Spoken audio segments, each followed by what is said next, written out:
Aujourd'hui, on va parler de SCP.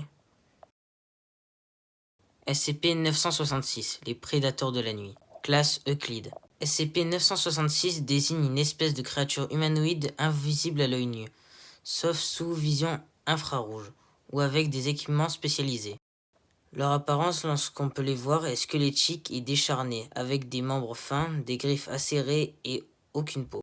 Ils possèdent une bouche mais aucun système digestif, respiratoire ou circulatoire fonctionnel. Ils sont actifs uniquement la nuit et chassent leurs proies humaines pendant leur sommeil.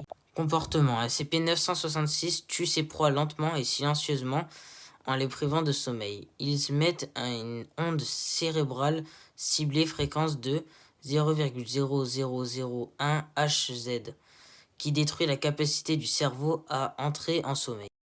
Une fois exposée, la victime est incapable de dormir de manière permanente, sans solution connue. Cela mène à une privation de sommeil fatale après quelques jours, hallucinations, perte de coordination, puis la mort. Il ne se nourrit pas physiquement, mais semble tirer une sorte de satisfaction ou d'énergie de ce processus. Processus de confinement.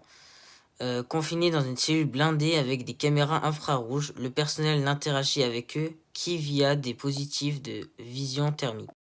Les cas de contamination, privation de sommeil induits par SCP-966 sont traités avec des sédatifs puissants, bien que l'effet soit souvent irréversible. Particularité, extrêmement dangereux par leur discrétion, ils peuvent hanter une victime pendant des jours sans être détectés. Leur existence n'est perceptible qu'avec des dispositifs spécialisés. Leur méthode de chasse rend les victimes folles, ce qui rend difficile de prouver qu'ils sont là.